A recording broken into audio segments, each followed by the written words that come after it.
Just a quick reminder to everybody that the silent auction is still open. It'll be open till 7 o'clock. So you have 22 minutes to bid aggressively. Thank you very much.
know some people are still just getting their dinner, others are on dessert, but in the interest of time and respect for all your time, I'm going to start things moving along here. I thought maybe we'd start out with just a little bit of background and context about the Greater Menomonee Falls Foundation. I mean, so you have some idea of why it is we're here tonight. You know, in Menomonee Falls, we're blessed to live in a community that understands and practices the virtue of stewardship. Stewardship, that driving commitment to leave things better than we found them. Growing up here myself, my wife Kathy and I, we experienced it. The efforts of generations before us who built and advanced so many great community assets in the areas healthcare, education, public safety, the arts, and our parks. As a kid, growing up here, you don't really think about it much. You just know that life in the Falls is pretty good.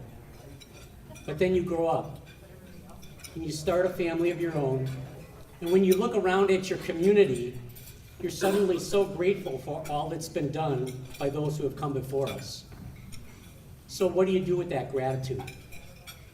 How can you honor the gifts of past generations and create a legacy for future generations to follow?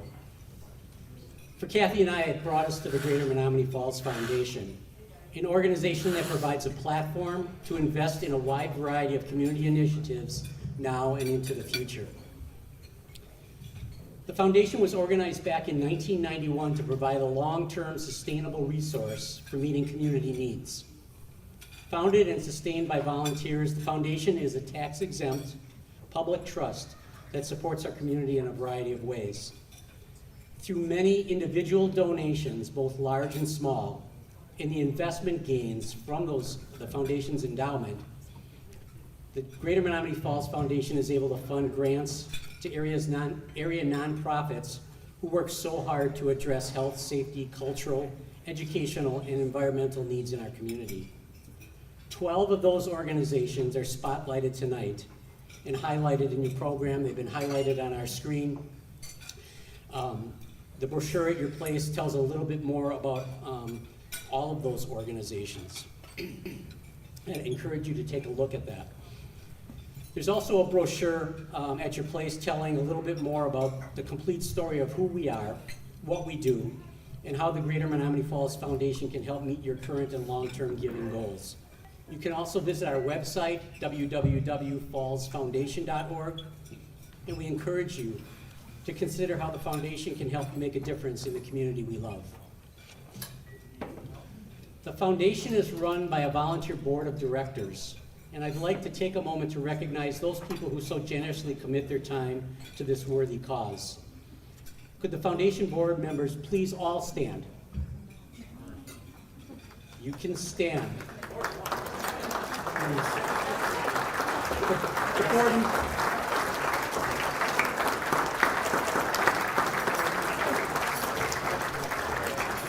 The board members are Sue Carney, Terry Fitzsimmons, Sue Jeskowitz, Rick Cole, Robin Menke, Sharon Menomonee, Mary Jo McGraw, Jo Ellen Mulder, Randy Newman, Molly Paulus, Dennis Pollard, Dan Schwinn, and Nicole Davis, and our newest board members, John Yuskow, Jody Bowe, and Heidi Horning.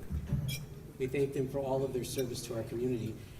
I'd also like to welcome and recognize our state representative, Dan Canoto. Dan, where are you?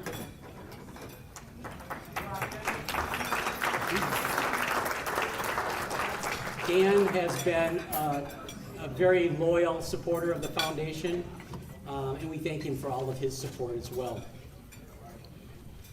This year, thanks to your generosity, the Greater Menomonee Falls Foundation has provided approximately $25,000 in grants to 12 local nonprofits.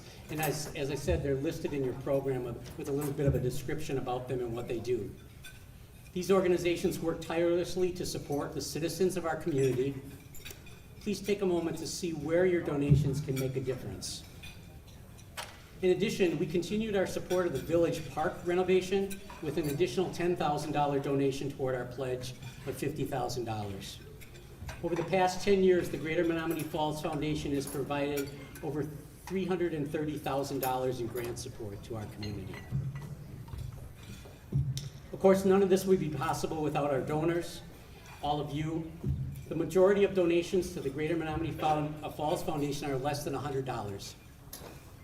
This is the lifeblood of the foundation and demonstrates its power because it's in pooling all of these donations of various sizes that we're able to provide meaningful, sustained support to nonprofits in our community.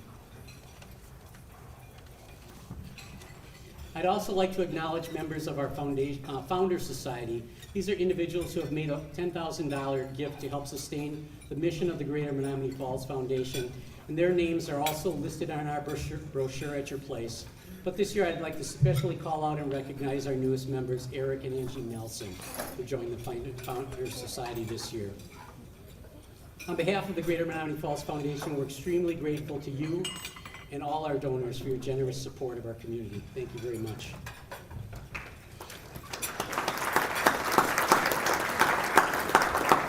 All right, so now it's time to have some fun and raise some money for the foundation. We're going to enter into the voice auction portion of our program.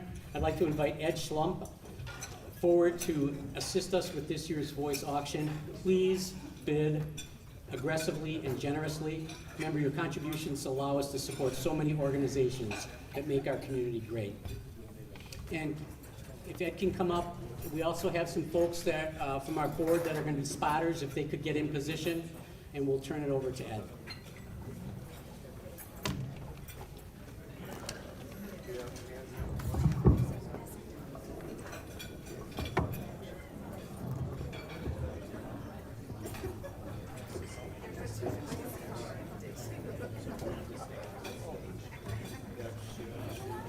Sound system in the basket. Yeah.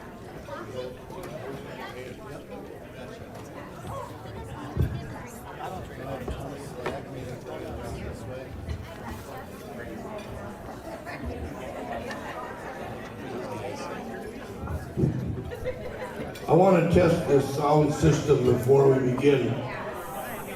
Ask the people in the back, can you hear me? Can you hear me? Thank you. How about over here at our table? Can you hear me okay?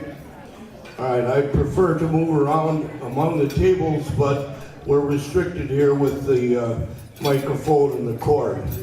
So I'll try to speak clearly and slowly so everyone can hear. I don't know how many of you got to look at these items out in the lobby before you came in.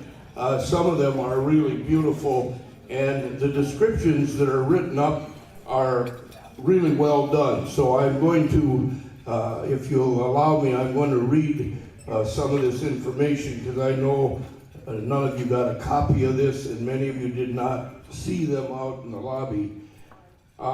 We ask you to be generous because the donors have been generous. And I think something I would like to do that I haven't done in the past is for each item, if the donors are here, we'll introduce them first and have them stand and be recognized. The first item is donated by Bunzel's, I think it's called Bunzel's Family Market, is that right? Bunzel's Meat Market. Is there a representative here from Bunzel's that could stand and be recognized? Well, you all know they're noted for their fine meats. And what they're donating here is a party for 20. A party for 20 from this family-owned and operated and beloved Milwaukee Meat Market. 4 generations strong, they've been at this. And their goal is to deliver quality in any way they can. This party will include 4 pounds of baked ham, 4 pounds of pulled pork, 4 pounds of American potato salad, 4 pounds of coleslaw, and 2 dozen rolls, and a package of Alka-Seltzers. No, I threw that in there. Some of you remember Alka-Seltzers. You'll be able to sit back and relax, and your guests will enjoy a delicious feast from Bunzel's. This is, you can invite in 20 of your friends if you have that many for a party. 20 people. Okay. Who'll start the bidding off at $100? Do I hear $100 out there? I need a spot there. We got 100. I need 100 and a quarter. I need 100 and a quarter. I got 100. Give me 125. Give me 125 right here. Thank you. Now I need 150. 150 for 20 people. Do I see it over there? Okay, 150. There's a hand. Thank you. 175. 175. We got 150. We need 175. 175. We got 150. We need. Thank you. 175. Now two. Now 200. This is for 20 people. Think of it. For $200, what do we got? 175. We need two. We need two. We're going to sell it for 175. It was back there. Going to go once. Up. Now I got two. Now I got two over there. Thank you. Robin, is it? Yes, Robin's got two. 2 and a quarter. 2 and a quarter. Give me 225. 225. In the neighborhood now it's 225. Let's ease up there to 240. 240. Can you handle 240? Yes. Yes. Thank you. How about 260? 260. We got 240. We need 260. $260 for 20 people. Wow. 260. We're going to sell it for 240. Robin's got it. There's 260. Thank you.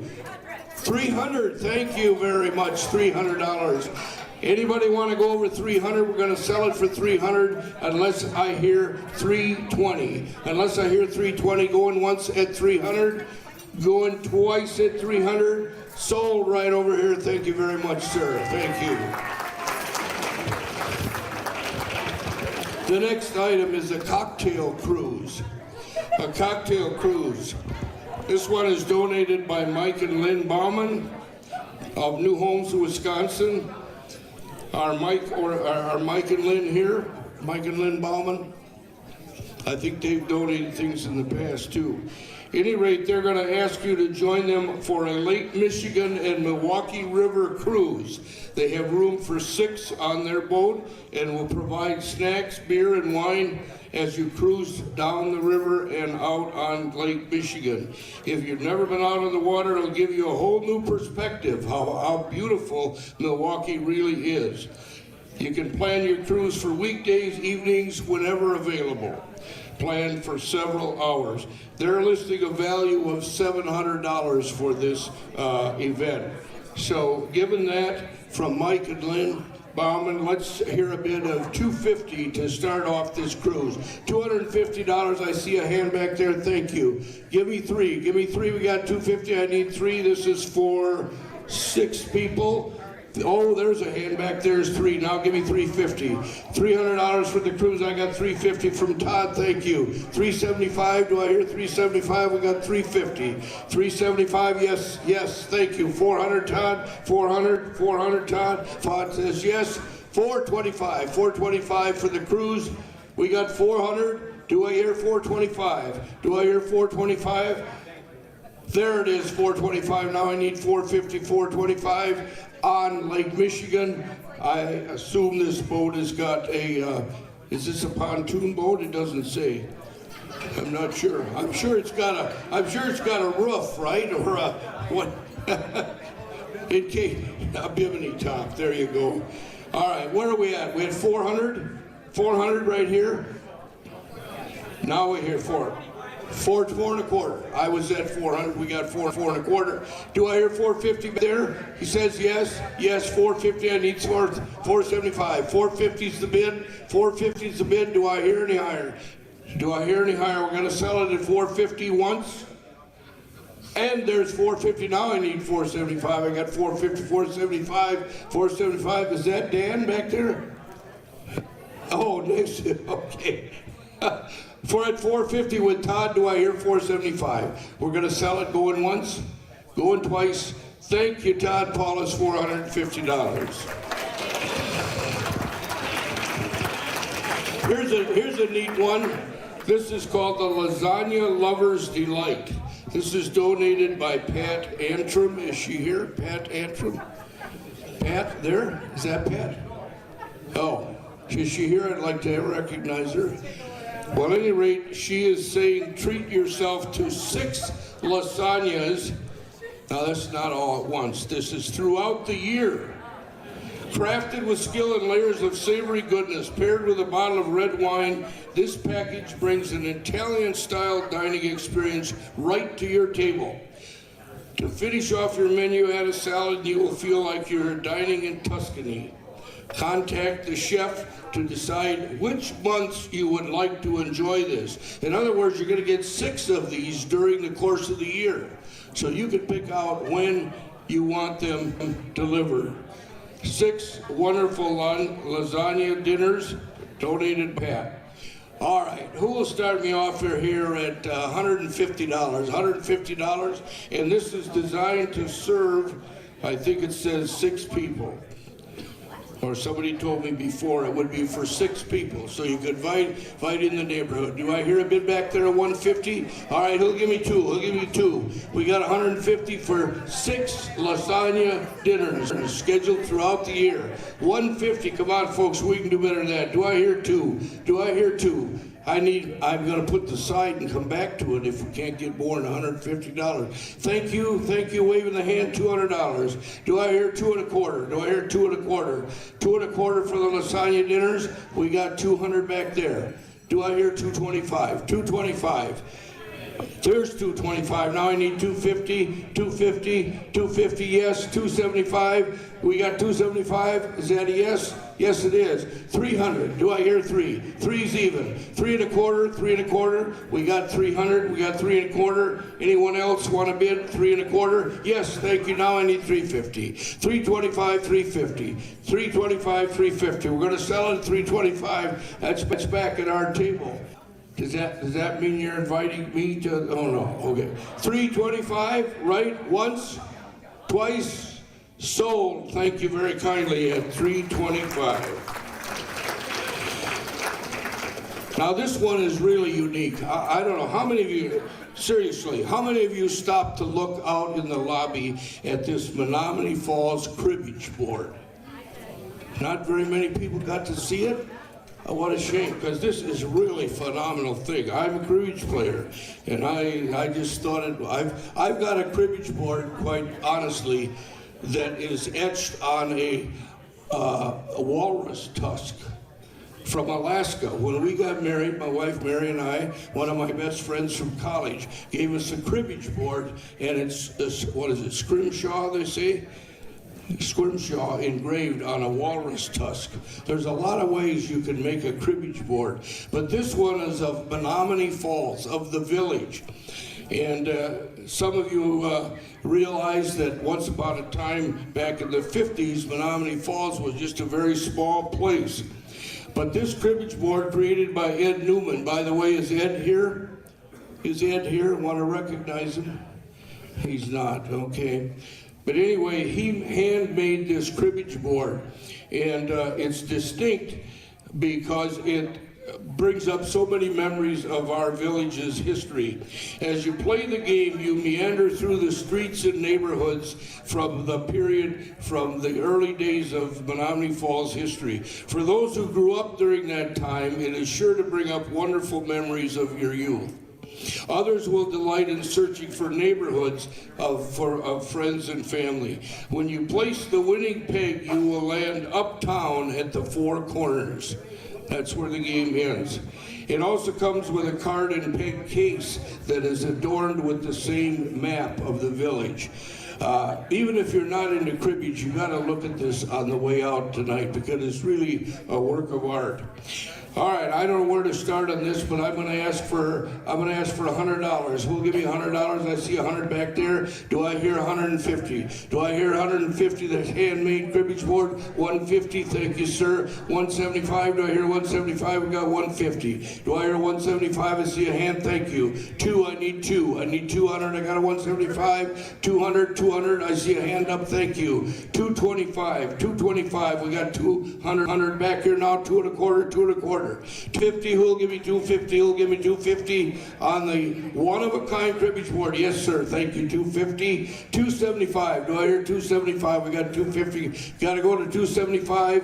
275. We're going to sell it. 250. There's 275. Thank you, sir. Now I need 3. 300, 300, we got 3 people interested here. There's 300, thank you, sir. Do I hear 3 1/4? 3 1/4, 300, give me 3 1/4, 300, 3 1/4, 300, we're gonna sell it back there. Going once, yes, sir, thank you, 325. All right, can we do 350?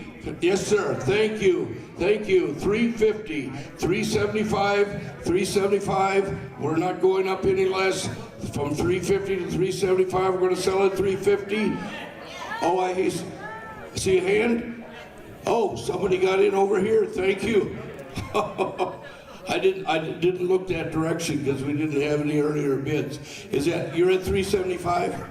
Okay, now I need 400, we got 375, I need four, we got four back in the corner. How about 425? How about 425? We're at 400, do I get 425? Yes, we got 425. 450, 450, we're gonna get up there, you know it, to 500. We're at we're at 425, right? We need 450, we're at 425, 450, do I hear 450? But there's 450, thank you, sir. 475, 475, yes, we got 475. $500, $500. We're gonna sell it. Yes, we got 500. I hope you guys get together and play a game between the two of you. Whoever loses on this. All right, we're at $500. Do I hear 525? Do I hear 525? We're going in for $500. Gonna sell it once. And there's 525. Now I need 550. 525. Do I hear 550? 550 I got. Do I hear 575? We got 550. I need 575. Going over here at 550 once. 575. Now I need 6. 575. Do I hear 6? Do I hear 6? Yes, I got 6 over there. 625. 625. 600, 625, 600, 625, 650, 650, anyone, 625. Gonna sell it, 650 I got, 650 I got. Do I hear 675? 675 back in the corner. Who's gonna bid 700? Who's gonna bid 700? We got 675, 3 of you going, 675, going once. $700 right there, as a gentleman. I thought we were done back there at 350. $700. Anyone want to go above that? 7 1/4. I got 7 1/4. Do I hear 70-50? 7 1/4, 750 I got. Anybody want to jump right up to 8 and cut off the opposition? You know, 750. Do I hear any higher bids? 750 I got. I'm going to sell it. 750 once, 750 twice. And sold. Thank you very much, sir. Thank you very much. Nice job. You got a one-of-a-kind item here. Now here's another cocktail cruise. This one's on Silver Lake. Silver Lake, and this is donated by Sue and Jeff Lee and Molly and Todd Paulus. And you want to stand up and be recognized, folks? Thank you. Thank you very much. All right, here's what it is. You can pontoon like a pro. Ready to trade in your land legs for lake laughs? I think Todd wrote this. It sounds like his... This splashy experience for 6 lucky souls includes 4 hours of late afternoon pontooning on Silver Lake in Oconomowoc. It also includes, it's hosted by the dynamic duos Sue and Jeff Lee, as I said, and Molly and Todd Paulus. Expect select drinks, heavy hors d'oeuvres, because light snacks are for amateurs, Todd says. Heavy hors d'oeuvres and a pit stop at the legendary Lucky Chucky's, where the vibes are as chill as the cocktails. I know this is Todd's writing here. Whether you're cruising, schmoozing, or just pretending you know how to tie a nautical knot, this is your ticket to summer glory. The date to be determined, but good times guaranteed. All right, so this is for how many people? 6, does it say? 6 lucky souls. All right. Who'll start this pontoon cruise off at $150? $150 back in the corner, do I hear 2? $150, do I hear 2? $150, do I hear 2? I got a hand back there, 2, 2 1/4, 2 1/4, $250, $275, 275, $300. Let's go up to 350, 300, 350 back in the corner. Do I hear 4? Do I hear 4? I see a hand, 400. 450 over here? Yes. $500. We got 450, I need 5. We got 5 back there, 550, 550. Do I hear 550? We got 5 back in the corner. On Silver Lake in Oconomowoc, beautiful body of water. We're at 550, I believe, right? And we need 6. 550, is that where we are? 600, 550, good. We're at 500, we're at 550. That gentleman back there, pardon?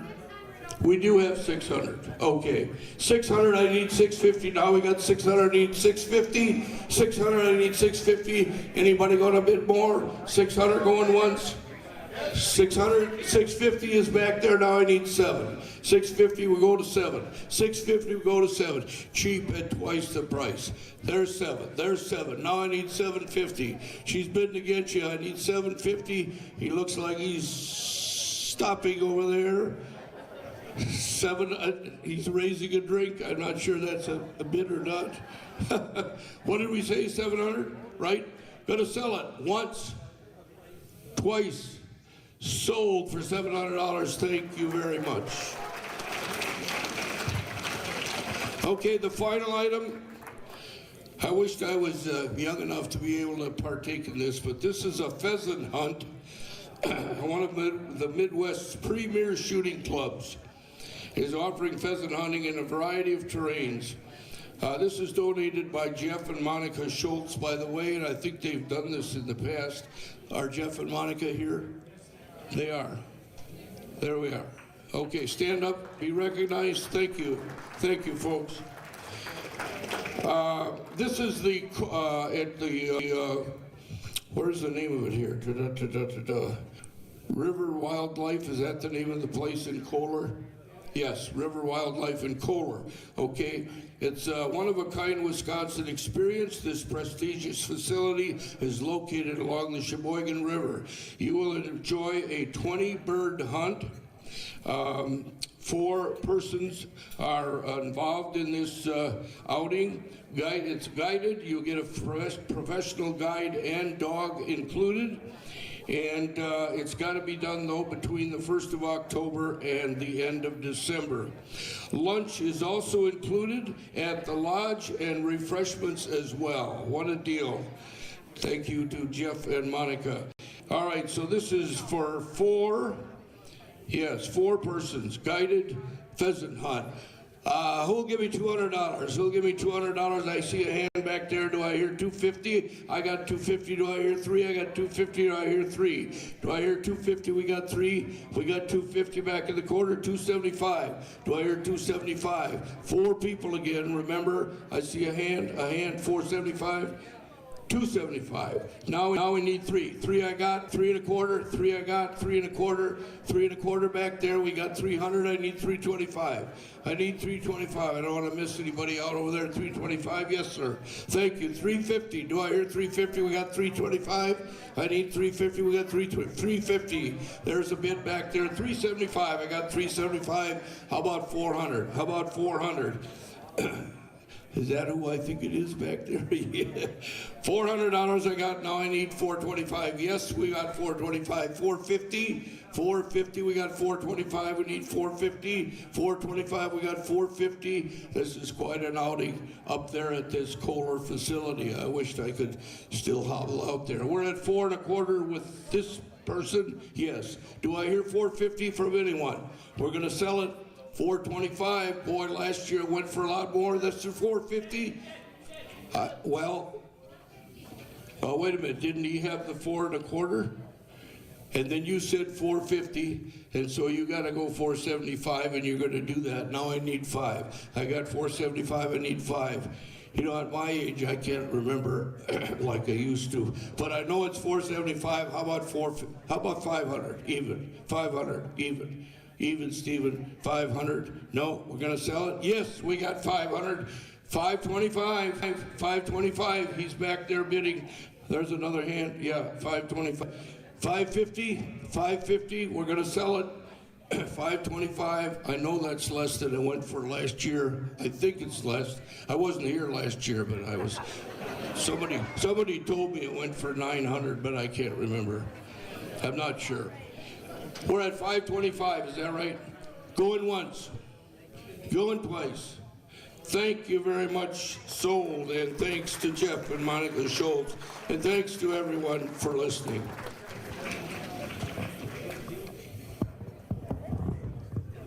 Thanks, Ed. Let's have a round of applause for Ed. What a great job on our, and thank you all for your bidding. We'd like to, before we get into honoring some very special people, we'd like to draw the restaurant raffle. So I'd like to ask Stacy from Platinum Health, our presenting sponsor, to come up and pull the winning tickets.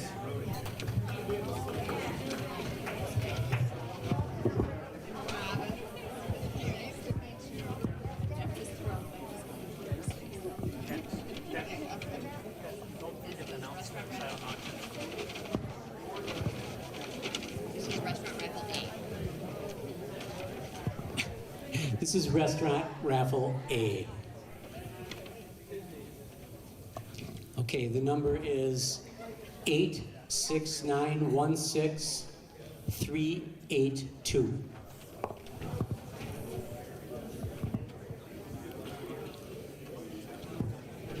Oh, right there. Oh, good. I was looking at my tickets. All right, congratulations. Okay. We need to close the silent auction. Okay, I just wanted to, I was advised that we are closing the silent auction now. All right. Thank you. Okay, we're gonna move on to, I'm assuming after A, we're gonna do B. Okay. Anyway, what a system.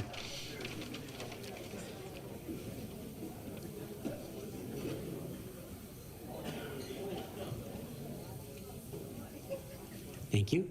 Okay, the winning ticket for raffle B is 86916-931.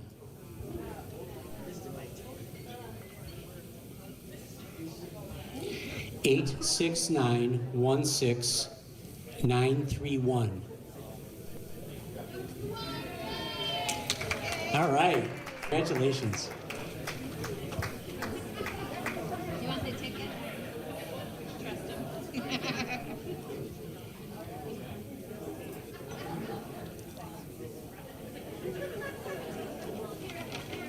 All right, and our final, it's raffle C. And the winning ticket for raffle C is 86916-268. 268. All right. Congratulations. Thanks, everybody. Thank you, Stacy.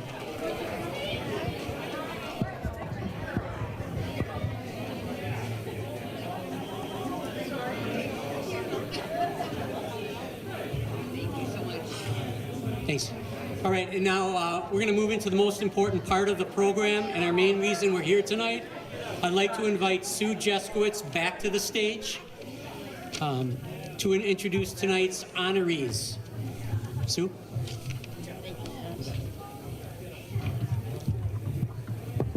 Thank you, Dennis. The first award, I've shrunk in my old age. The first award is a Patriotism Award. This award will be given to a member of the community who has dedicated service that exemplifies patriotism to our country. This person exhibits the respect and loyalty of this country's greatest treasure, freedom, and upholds the belief in the ideals that shaped America.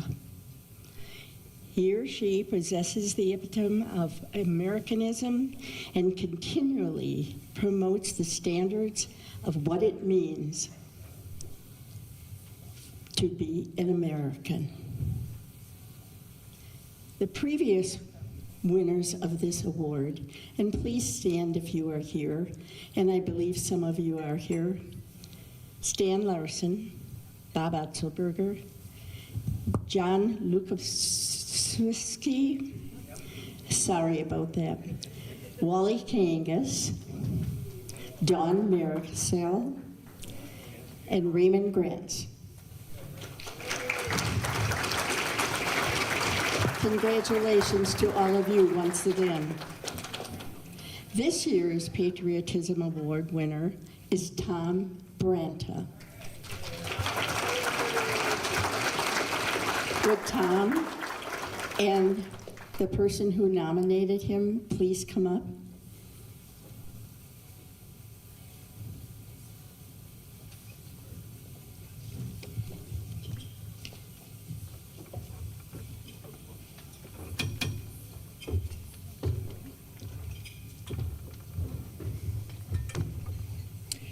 Good evening. It's an honor to be with all of you tonight. Thanks to all of you for all of the great work you do to support the great village of Menomonee Falls. Tom Branta is one of the great Menomonee Falls citizens and a true patriot. He has been a vital part of the Menomonee Falls community for 53 years. Besides all of his many community involvements, Tom has been a dynamic leader of the various veterans-supported activities in the Menomonee Falls community for many years. Tom is truly tireless and fosters a strong teamwork approach in everything he does. I marvel at his ability to manage multiple projects, his excellent ability to delegate activities to the entire team, and how he always includes everyone as part of the team. Tom has been married for 55 years to his high school sweetheart, Mary Lou. His two children, Jim and Melissa, who I believe probably are sitting at that table too, graduated from Menomonee Falls High School. Tom served in the Army and National Guard for 12 years, including in the 35th Military Police Detachment as an MP instructor, 32nd Military Police Company Army National Guard as a Staff Sergeant instructor, and in the 64th Headquarters Company Army National Guard as their Chemical, Biological, Radiological Staff Sergeant, and a National Guard as a Staff Sergeant recruiter. Tom joined the Henrizi Schneider American Legion Post 382 in Menomonee Falls in 2009 and acted as their second and first vice commander before accepting the post commander position in 2019. Tom is also the county's second vice commander and the District Badger Boys State Committee chair. He has been privileged to have served on over 250 military funeral honors. He works with the ladies at the Highlands at Wildwood Lake to distribute mats, gloves, scarves, socks, and hygiene supplies to homeless veterans.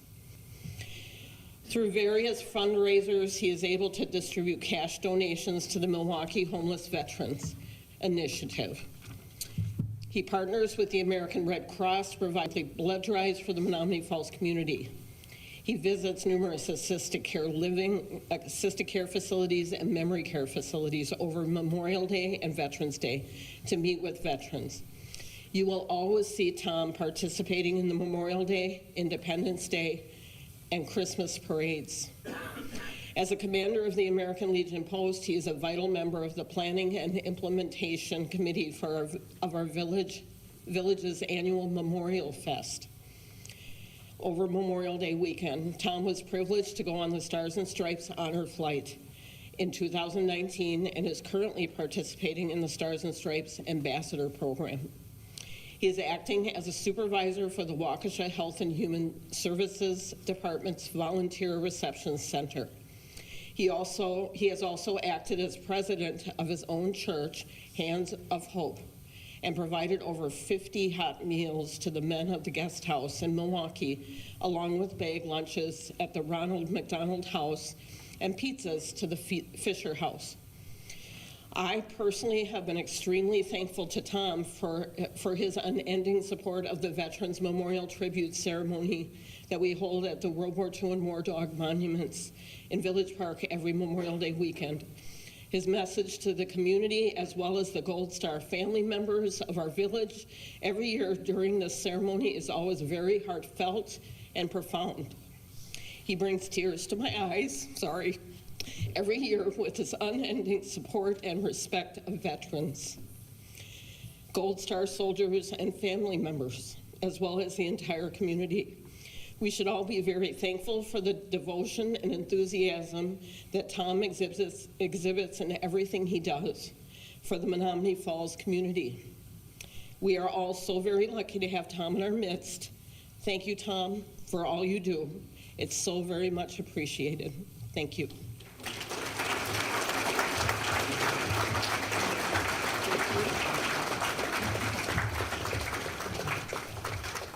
And I did not pay her anything to say all those nice things, so I didn't even know that was me when she was talking, seriously. I would like to thank the Greater Menomonee Falls Foundation for this fantastic award. Patriotism has always been close to my heart, so to get something for it is truly unexpected. I'd like to say thank you to Janet Hinkle and Wally Kangas down there. If it wasn't for those two nominating me, I wouldn't be here. So thank you, Wally and Janet, very much. I also like to congratulate my fellow winners tonight, Todd, Larry, Linda, Janine, and Vicki. You are all very deserving recipients of your awards. I would like to especially thank, and I don't get a chance to do this very often, my wife, Mary Lou.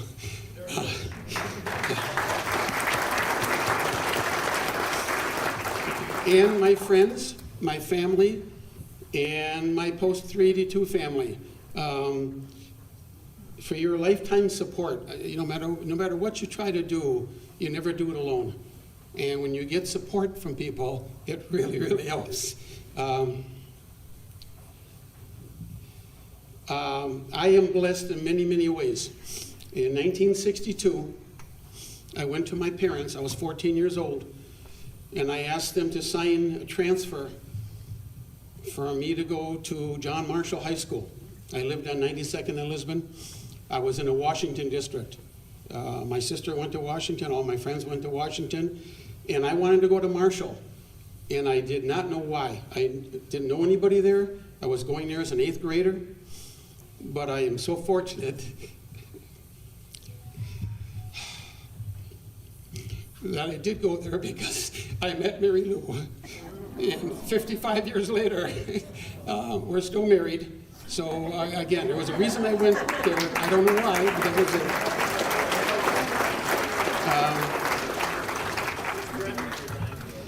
I was blessed. 1968, I graduated from the military police advanced training course at Fort Gordon, Georgia. And when I was done, I got an offer, a question that I could go to Vietnam or I could stay there as an instructor. Wow. All they wanted was one instructor. So I called my fiance at the time, Mary Lou, and I said, honey, we have a choice. And she said, what is it? I said, I can go to Vietnam or I can stay in Georgia as an instructor. She said, you don't have a choice. I said, no, you didn't understand what I said. She said, you didn't understand what I said. We had postponed our wedding twice because of the military. So I did stay at Fort Gordon, and that began my 12 years military career. I was blessed again. 1972, I was honored and named president of our newly formed church, Hands of Hope. 30 of us from St. Paul's Church decided we'd like to have our own church. So we went about, got everything organized, and we decided that we'd like to, one of our missions was to feed the hungry. So we chose the guest house the Ronald McDonald House, and the Fisher House. So at the guest house, we made over 50 meals at Thanksgiving, Easter, and Christmas. And I cannot tell you what it was like to sit down with those men and as they were eating, and they shared their stories with us. It was just totally unbelievable.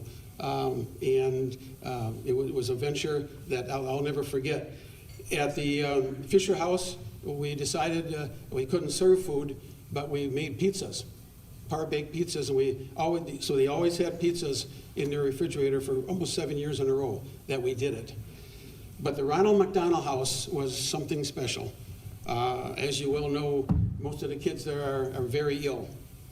And if you would have seen the kids' face when they opened their bag lunch and pulled out a peanut butter sandwich, they pulled out an apple, and they pulled out their favorite cookie. That's all it was, and they were so excited. It was something I'll never, ever forget. I was blessed again.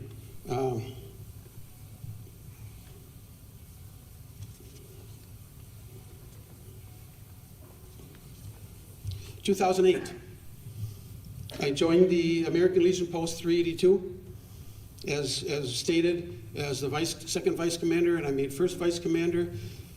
Then in 2019, I became the commander, and like a bad penny, I'm still there. So they haven't gotten rid of me yet. And in that time, I've done over 200 honors, funerals. We call it honor guard. And I got to tell you, 17 years ago when I started, my first one, when I was all done, a little girl, 6, 7 years old, came up to me and tugged my pants. And she said, "Sir, I want to thank you for honoring my grandpa." And I looked at her and said, "It is totally our honor to honor your grandpa." A 6, 7-year-old girl to do that is unbelievable. I also marched in over 50 parades. And I always like to carry a rifle, and I'm always right next to the right-hand side of the flag. And I do that for 2 reasons. One, I follow the curb, because a lot of times the American flag is in my face the whole time. So it's very hard for me to see. So if I know the curb is there, I can follow the curb. But the most important reason, by far, is that when the American flag goes by, the kids that are there either salute or put their hand on their heart. And if you'd see this, and if you go to our parades, you'll see it. And we need to thank those parents, because they're the ones that taught them to respect the flag. So even over candy, it's pretty interesting, actually. So again, I'm blessed to be part of that.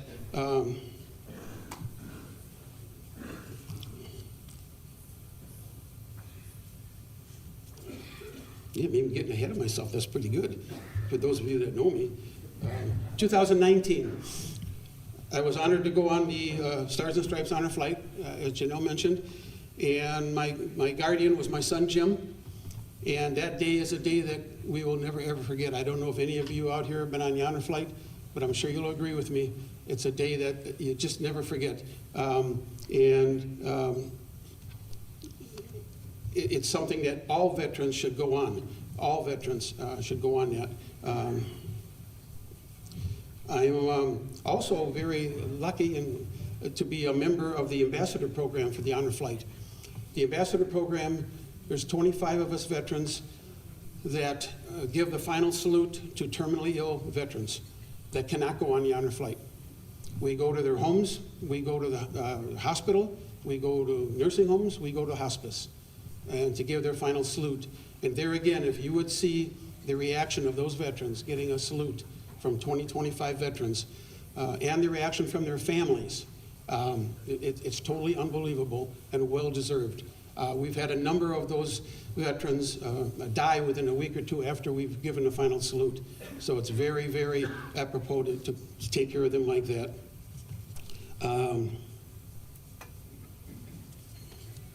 2021, I was named captain of the Volunteer Reception Center, which is part of the Waukesha Health and Human Services Department. Now, Wisconsin is one of the few states in the country that has this type of volunteer program, and it covers all disasters, basically. And I've been in it for 3 years now. I've been named the captain of it. And we do floods, missing children, hurricanes, whatever we have in Wisconsin. And if you ever seen, even on TV, when you have a natural disaster, you get a lot of volunteers. They were telling me, I didn't see this personally, but we had a lost child, and a lady came in an evening gown and high heels and wanted to go look for that child. Only problem was it was out in the woods. So that wouldn't have been a very good thing for that lady to do. But that's what we're there for. We take the information down, we reassign them, we don't turn any volunteer away, and we find something for them to do. So I hope I never get activated. I hope we never have a natural disaster where we have to be. But I've got to salute Waukesha County for thinking ahead and having something like this.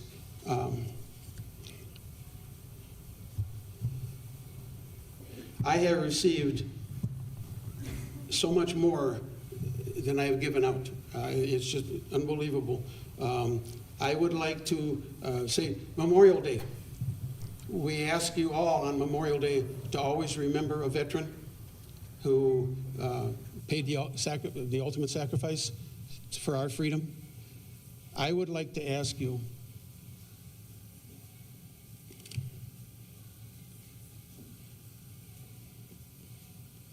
I can try to get through this.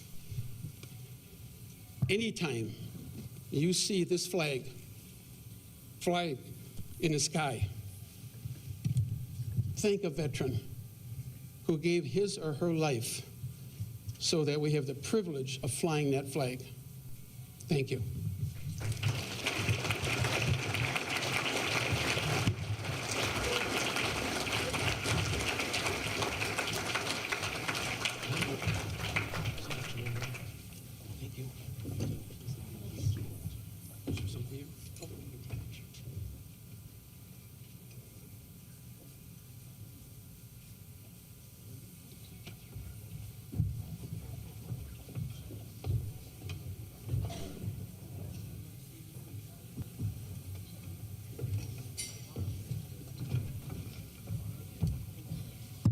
Well, if I can continue, he made me cry. The next award is the Shining Star Award. This award will be given to a member of a nonprofit who has dedicated his or her time and talent and made a generous contribution to that organization. Through their acts of volunteerism, the organization makes a significant impact on our community. The people who have received this award previously, and if you are here, please stand. Roger Boschek, Phyllis Waters, Diane Becker, and Patsy Bear. And I know you're here, Patsy. Harry Stetzel, Vicki Schmidt, Gail Sweet, Jill Schmidt, Monica and Jim Getter, and Janine Diederich.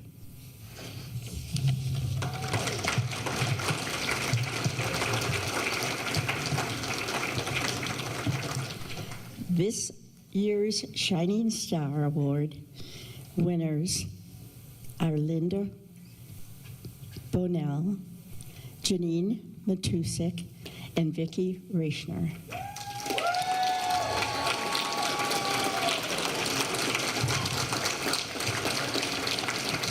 Please come up to the podium with Dan Schwind, who will read you the nomination.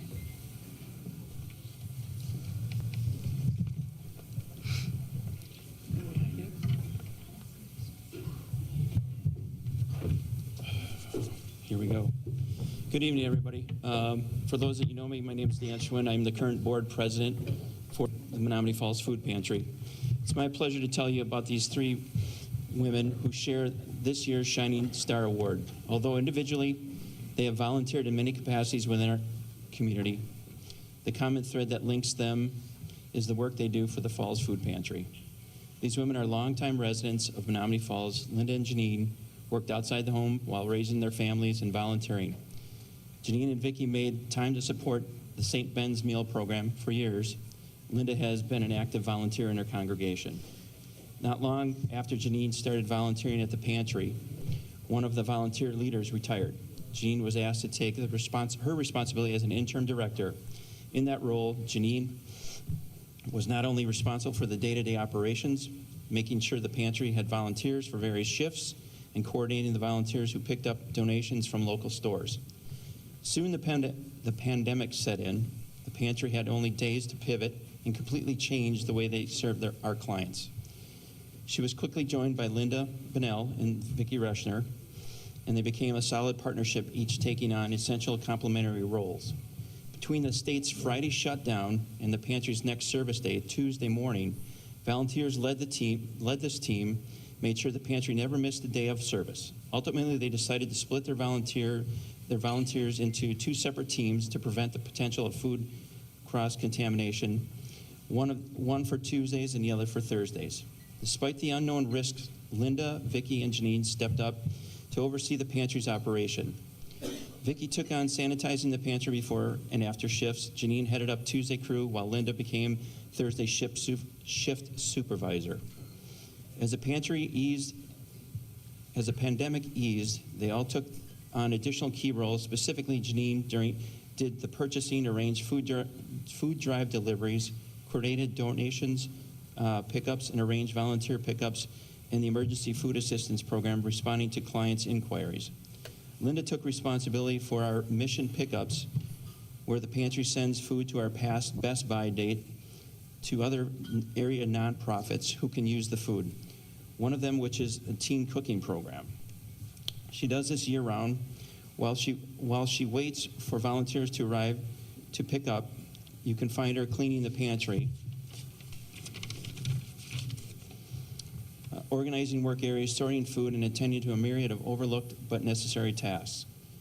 For years, Linda has also served as the pantry as her church coordinator. This means her congregation agreed to staff the pantry one full week a quarter.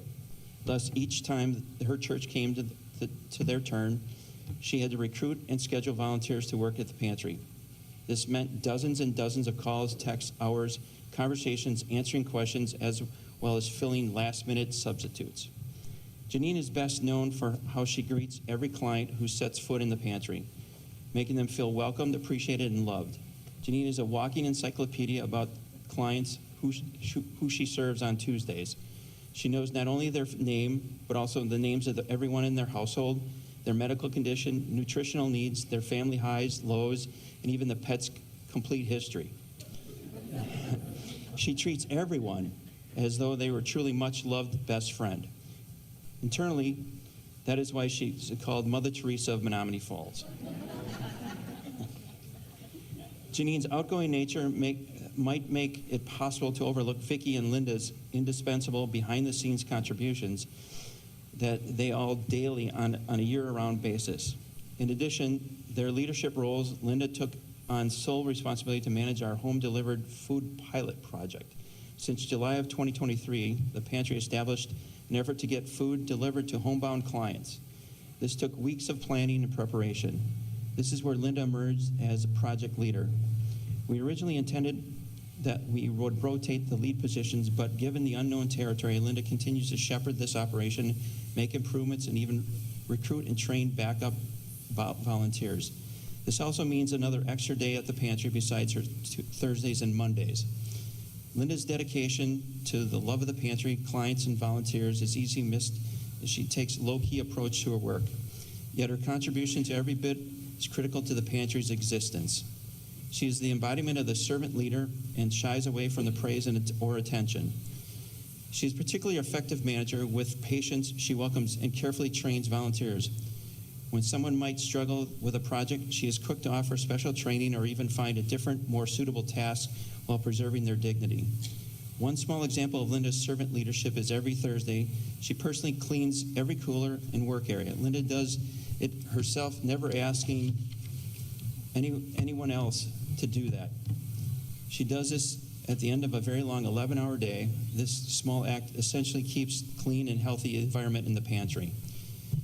Vicki has increased her leadership role on Tuesdays, managing the operation while Janine focuses on clients. On Tuesdays, Vicki runs the shift entire operation while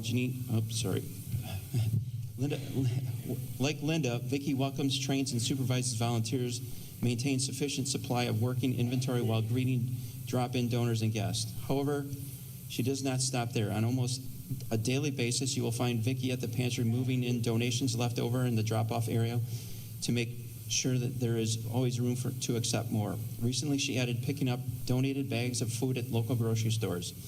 This means at least 3 or 4 times a week, she goes to the store, carries dozens of bags from the store, delivers them to the pantry.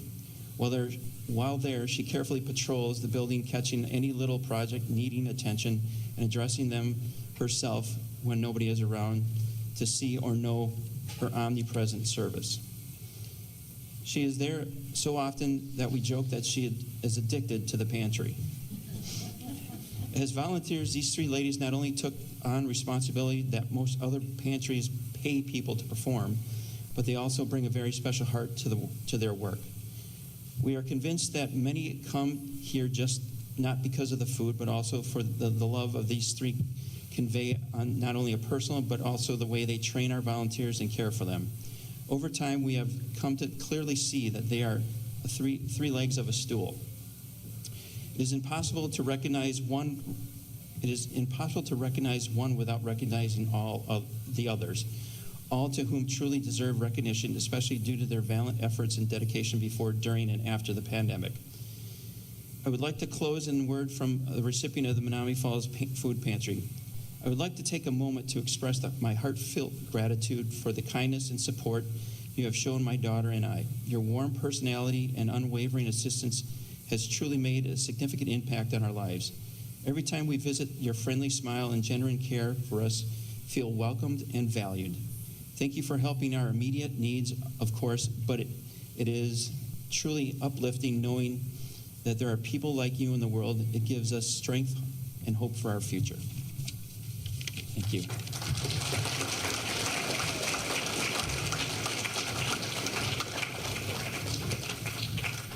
I want to thank you for selecting us for this award, but I want you to know that we are just a small part of the volunteers that help us do this job. Otherwise, we couldn't do it without everyone. And thank anyone here who helps donate to the pantry. And I think what we need to do is thank our husbands because they put up with a lot of us being gone many days. So, thank you.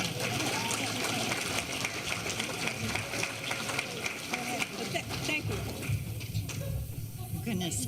Well, I want to thank the Greater Menomonee Falls Association and Dan and Widge for nominating us, my friends and family that are here that are so supportive, and our amazing community. We could not do it without you, our schools, our churches, our organizations. You guys are amazing.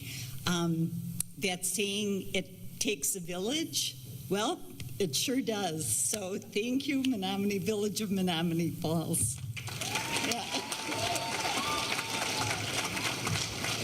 I'm just going to be short and sweet, and I just wanted to say I'm the one that is blessed to be able to help the community. I mean, someone said to me, a friend of mine said to me, you know what, why don't you do something and get paid for it? I said, you know what, by doing this, there is no price that you can put on by helping people out there. So thank you. I'm the one who is blessed, and thank you for allowing me to be at the pantry. Thank you. Ladies, don't go anywhere.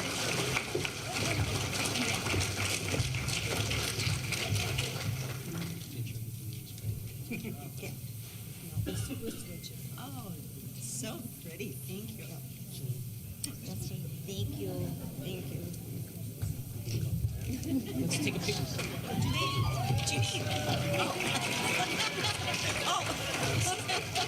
take a picture.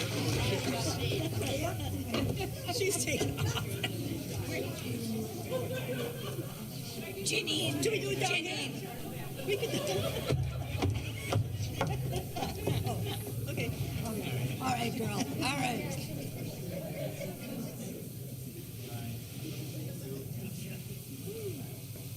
Congratulations. Thank you.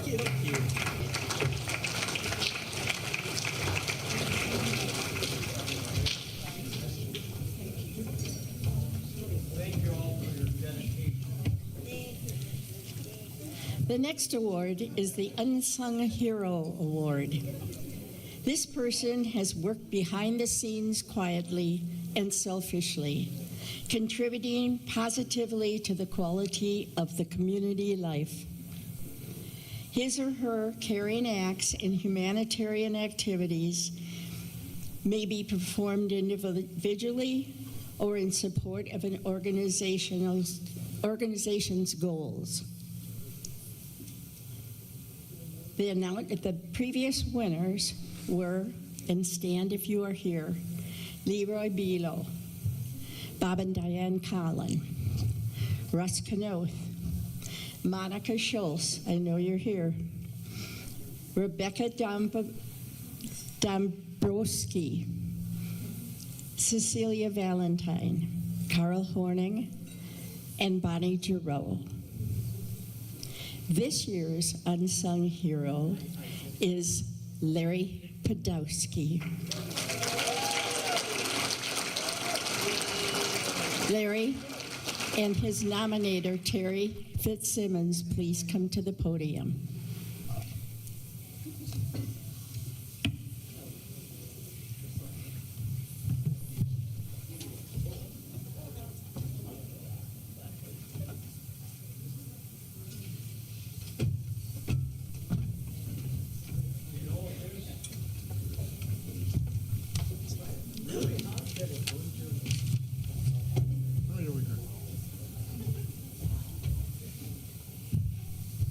My name is Myers Fitzwolfenstein, and I'm a gangster. I want to tell you a little bit about my friend here. Now, he had some kids, you see, and they got involved with sports. So Dad here, he became a coach. Raindrops, Little League, softball. Yeah, he did it all. And then they got older, and he stayed behind, and he kept working with the YMCA, and then he joined that rec department thing with Jason over here. He was a commissioner for the rec department. Didn't have enough coaching. He had to get involved with the running of the coaches. He did some special committee assignments for the Menomonee Falls School Board, because they saw how special he was. And then as the kids got a little bit older and they went to high school, and they asked old Larry to serve on the booster club. Well, he had to do 6 years of that because he had 2 kids, and so he spent a little time doing that. That's where I met him. Then a little bit later on, the high school baseball coach wanted the adult program to keep going, and we had lost that team, so he decided to get involved with the adult program of all things. Never stopped. He liked that so much he became the treasurer of that league and did that for many years. He belongs to a group that we call the Menomonee Falls Baseball Group. We oversee all those banners you see along Pilgrim, kind of sell those, and we help fund the baseball programs in Menomonee Falls here, mainly the Menomonee Falls Adult League, the Lakers, but also the high school, and some of their pet projects on the field over there. Larry joined the Optimist Club, and that's a great little club. As you all know, many of us are part of that good club, and they do a lot of service in the Menomonee Falls. He's the past treasurer of the Optimist Club. He serves on our 3rd of July parade. Mr. Tom told us about walking in that parade, and he oversees the popcorn and at one time cotton candy. Matter of fact, that's almost when I unnominated him this year, when he stole 2 of my marshes to go sell cotton candy at that parade. He still oversees the popcorn sales of the parade. It's a nice little fundraiser event for us during that thing. He's always available to help out with other events. He helps us at the farmers market now on Wednesdays. He can't walk, but he has trouble, a little bit of trouble doing that. Can't hear. But you don't need a walker here to be at the farmers market helping. So anyways, that's pretty much, if he did just that alone, he'd be a pretty good guy and probably worthy of this award. But that's not why I nominated him. You ever seen that red popcorn wagon in the village park? He's known as our colonel, with a K. Colonel, the colonel. And he oversees all the management of that popcorn wagon. He buys the product. He gets the financing ready for it. He makes sure there's money in the money bucket every day. He organizes the captains go out and pick their teams. He fills in when those teams don't show up to work. Then we expanded his duty when we moved the park because now they have these events up there, and now he's got to find 30 people to help sell popcorn in those days. And he does it all with a smile on his face, sometimes a beer in his hand, and a very organized person. We really do love him. On Larry's watch, that popcorn sales has gone from just a small thing to be one of our Optimist Best Fundraising Event of the Year. We are fortunate to have Larry in our community for all his dedication and hard work. He's tireless, enthusiastic, optimistic, and he's my hero. And he's the hero of table number 6 for sure. And I think he's going to be your hero right now, right? Yeah. Our unsung hero, Larry Podolsky. Well, thank you very much, Terry, for those kind words, and I've worked hard to try to live up to it. I guess I'd tell you that I'm a volunteer that has a hard time stepping down from things. You'll find as I mention these things that I've been involved with them for a lot of years. At any rate, I grew up in the 50s and 60s in Sussex, that other community nearby, and I was in the first graduating class from Sussex Hamilton. I had a couple of parents that were incredible volunteers. In fact, they had a play area in the village park that was named for them up until just very recently, as I understand it. But at any rate, I guess I got something from them, and I've enjoyed being a volunteer ever since. After high school, I went to college, but got drafted about halfway through there. I didn't want to fight in the war, so I enlisted for an extra year so I could go to the school of my choice, and it worked out well. I became a personnel specialist, and as soon as I finished school, they sent me to Vietnam. But the good news is, because I was a personnel specialist, I ended up working in a headquarters personnel office in Saigon for the 4th Psychological Operations Group, and I don't think anyone shot at me, and I definitely didn't shoot at anyone. But at any rate, after the 3 years in the military, I'd been going with my still wife, Linda, for like 5 years at that point, and we got married, and kind of a big coincidence in my life happened in 1 week in April of 1971, when on Monday of that week I started a part-time job for a data center in the Midland National Bank in downtown Milwaukee, and on Saturday married Linda.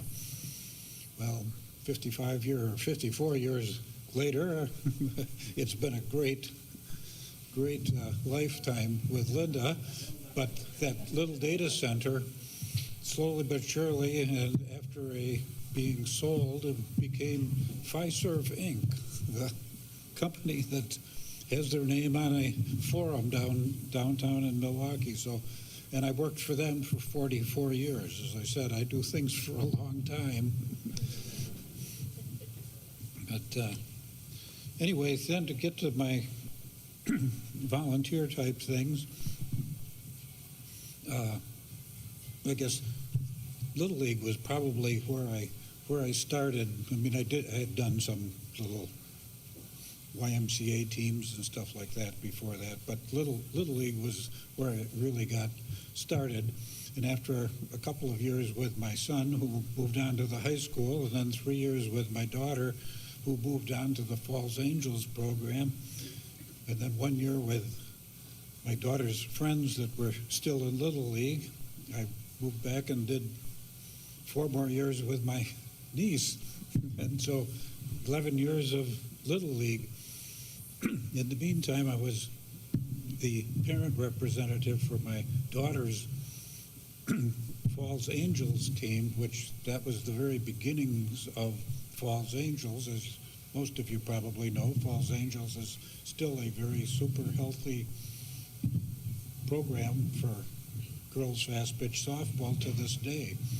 And anyway, my favorite summer probably of my life came when I was coaching a Little League team, my niece's team, and 10 days before the start of the Falls Angels season, the lady that they'd hired to manage the U18 team that my daughter was on decided she didn't want to do it. So they came to me and asked me, would I be able to manage that team too? Well, I can't tell you how many days I spent on baseball diamonds that summer, plus my son was playing for the Menomonee Falls Lakers adult team at the time, so it was a fantastic summer of baseball and one of my favorites of all times. But ultimately I was volunteering. Another thing that led to another thing was when my son got to high school, I'd like to say it was a friend of my wife's that she'd been a co-PTA president with. Her husband was the president of the booster club at the high school. And they thought, well, you'd be great for being on the board, booster club board. So we said yes, because that was a husband-wife type thing. Well, I spent 6 years on the Booster Club board and was in charge of concessions most of that time and had a great time doing it. But of course, high school ended for the kids, and so one moved on, and I joined the Optimist Club. Well, after about 5 years in the Optimist Club, the popcorn wagon was really struggling, so Tim Newman, who I'm sure many of you know, came to me and said, geez, I'd gotten to know him during that booster club time. I bet you'd be really good with the popcorn wagon. Well, jumped in with the popcorn wagon, and here it is, I don't know, 16 or 17 years later, and I'm still running it, and it is doing bigger and better than ever up in the park. Just a couple of other things that I did. As Terry mentioned, I'm the head of the Menomonee Falls baseball group that runs the Land O'Lakes program.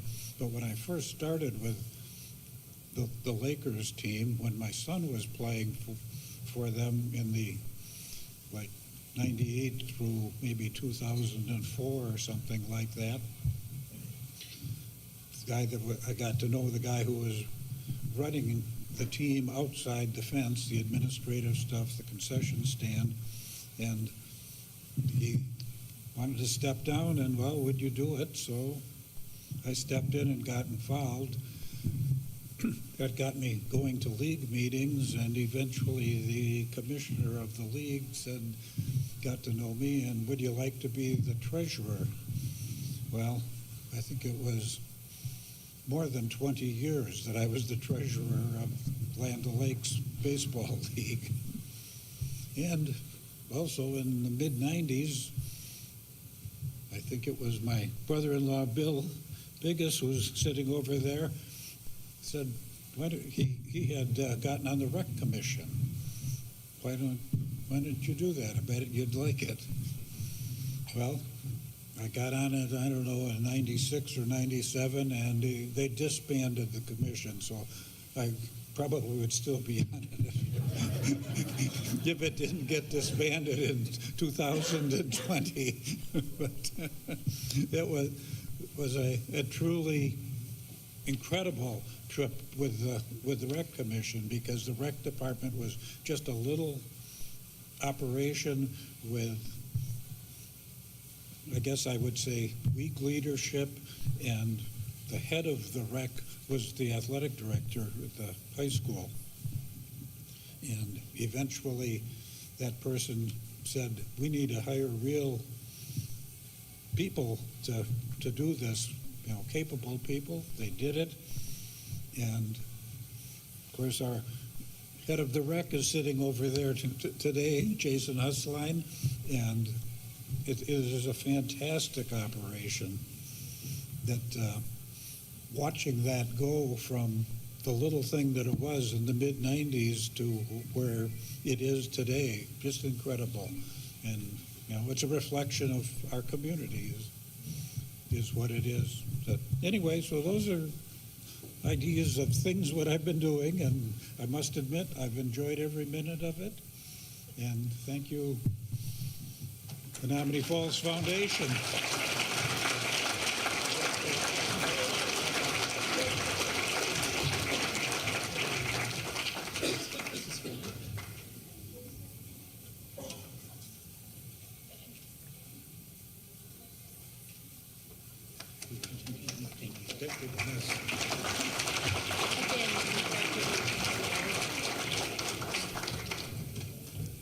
And our last award is a Lifetime Achievement Award. The hallmark of this award is outstanding community leadership and civic involvement. This person shall evidence a history of diverse volunteer activities and leadership roles that have contributed to the benefit and betterment of the greater Menomonee Falls area and its citizens. The recipient will be recognized for his or her consistent record of community service and achievements. Previous winners were Lou Tietz, Larry Hebring, Ray and Marian Etzel, and they're here, Tim Newman, Rick Recklitz, I gotta turn the page, Mary Stark, Jerry Missling, Robin Mankey, and Joe Greco. This year's Lifetime Achievement winner is Todd Paulus. Todd, would you please come forward? Oh, you're here already. Yeah, I'm here. I get the honor of reading Karen Nelson's nomination paper because she is not here tonight. And Todd is a special friend of mine, so I'm pleased to do this. Volunteer, hard worker, problem solver, activist, role model, fundraiser, event organizer, board member, teacher, community member. Some of his favorite people call him Dad, husband, uncle, brother, son, friend, and colleague. Well, you get the idea. Dominant in Todd's lengthy list of volunteer activities are repeated words. I guess I'm forgetting you people. Volunteered, served, fundraised. These are significant activities and accomplishments in the Falls that would not exist but for Todd's contributions.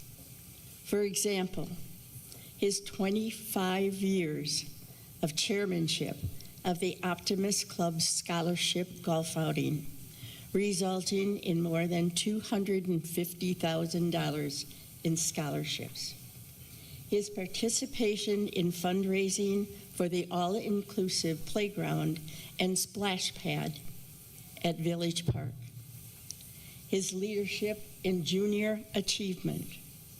His lengthy legacy with Falls Fest. Fundraising for the high school football synthetic turf any support of the Wisconsin Adaptive Sports Association. Well, Todd isn't done yet, but the foundation presents an opportunity to recognize him for lifetime, so far, achievement. I am proud to nominate Todd Paulus for this recognition. Karen Nelson. Thank you. Appreciate it.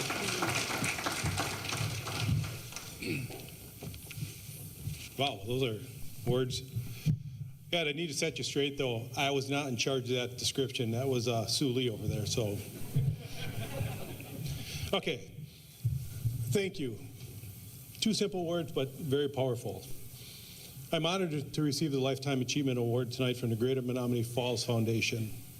Thank you to Karen Nelson for nominating me, and thank you to the Greater Menomonee Falls Foundation for selecting me for this award. Thank you also goes out to the Greater Menomonee Falls Foundation Board for putting together such a wonderful event tonight to not only honor the award winners, but also to celebrate the grants they handed out totaling $35,000 this past year. Thank you also to Davians for the great food we had tonight and the great setup we had. And thank you also for all of you for coming out tonight, whether it was for an award winner or winners, or just to support this great organization and their mission. I look back on the previous award winners, and I'm honored to join those winners. Congratulations also goes out tonight to the other award winners, Tom Branta, Larry Podolsky, Linda Bunnell, Janine Matuzik, Vicki Reschner. Thank you for all you do for our community to make it better. After Sue Jeskowitz called me to tell me I had won an award, we didn't know which one it was, my wife Molly said she needed a list of all the volunteer organizations to send to Karen. Sounded easy, so after I put together my list, I sent it to her. A day later, I said, wait, don't send that list, I gotta add more. So I did, and I resent it to her. Next day I said, hold on, I've got more to add. Sent it to her again. Finally, after the fourth day, I said, one more, added more, sent it to her, and said, okay, you can send it to Karen. And the reason I mention this is that I do not do volunteer opportunities for recognition or accolades. I'm sure the other honorees tonight would say the same thing. The reason I had trouble coming up with a list so quickly is that volunteer opportunities that I was in or still am involved in are fun. It does not seem like work. I know many in this room have given many hours to make their community better, whether it's here in the Falls or wherever you live. We all do it because it's fun. Oftentimes on social media, you hear people complaining about things in our community. My first thought is, what have you done for your community? If you'd poll them, you'd probably find very little to none in their community. Some of you know that my parents have spent a fair amount of time in hospitals and rehab centers over the past year and a half, which means that myself, my sister, my brother, their families have also spent a lot of time visiting them and taking care of them.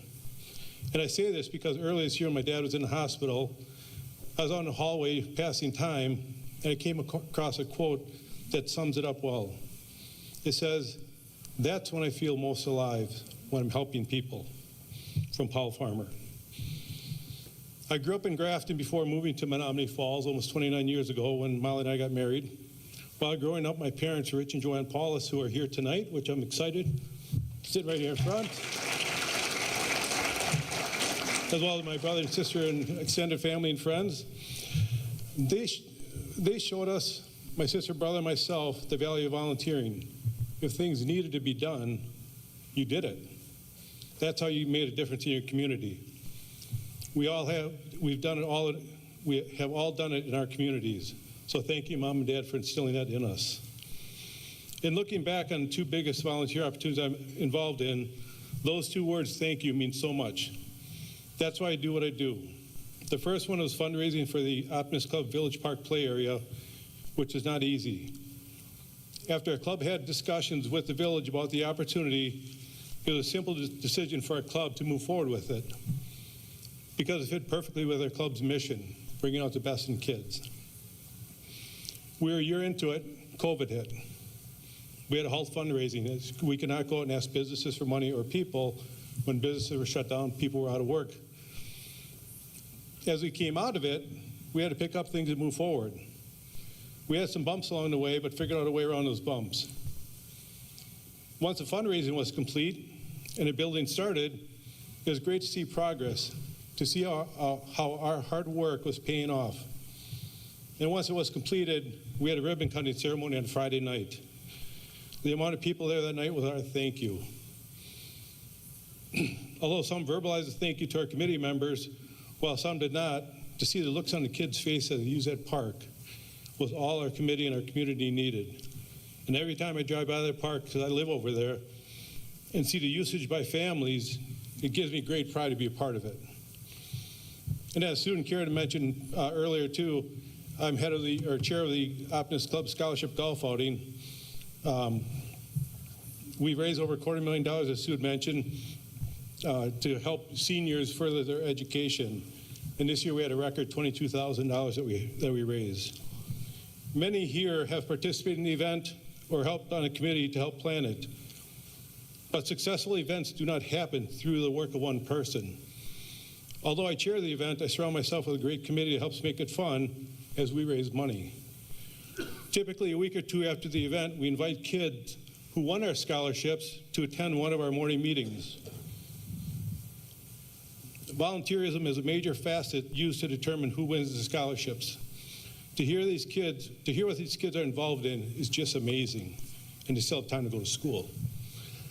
The biggest thing I cherish from that day, though, is when they say thank you to our club for the scholarships they received, and many followed it up with a handwritten thank you note, a lost art today. That's what makes it worth it. Although only 2 words, thank you, they're very powerful. And with that, I'll end by saying I'm honored to win this award. Congratulations to the other award winners, and thank you.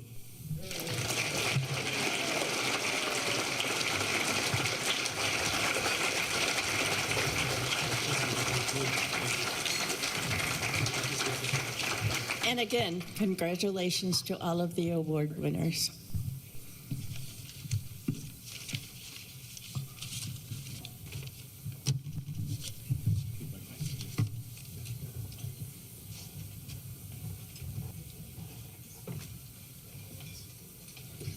Let me grab my speech. Thank you.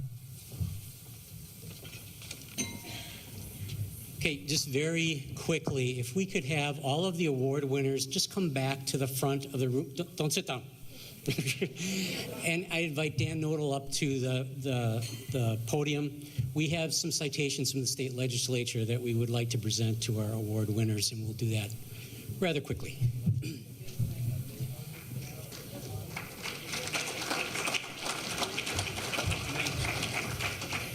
Thank you, Dennis, and welcome to Menomonee Falls. Those are the guests that are in the room and those that have deep roots here. Thank you for staying firm in your commitment to Menomonee Falls and all the connections that you have. So Dennis set it up nice. We'll just do this as a group. I do have the plaques here on behalf of the state of Wisconsin. You've already heard all the accolades about all the honorees. So we'll simply gather at the end here and get a group picture in that regard. So just one note, as far as the state of Wisconsin goes, which something that can't be legislated. The state of Wisconsin actually has an aging population, and we need some more babies in the state of Wisconsin. So my homework for you is to go and encourage your downstream of your families to have babies. And they will be the future of our country and our state and of our village. Good luck in your endeavors, and I hope to hear some success stories. On Menomonee Falls and on Wisconsin.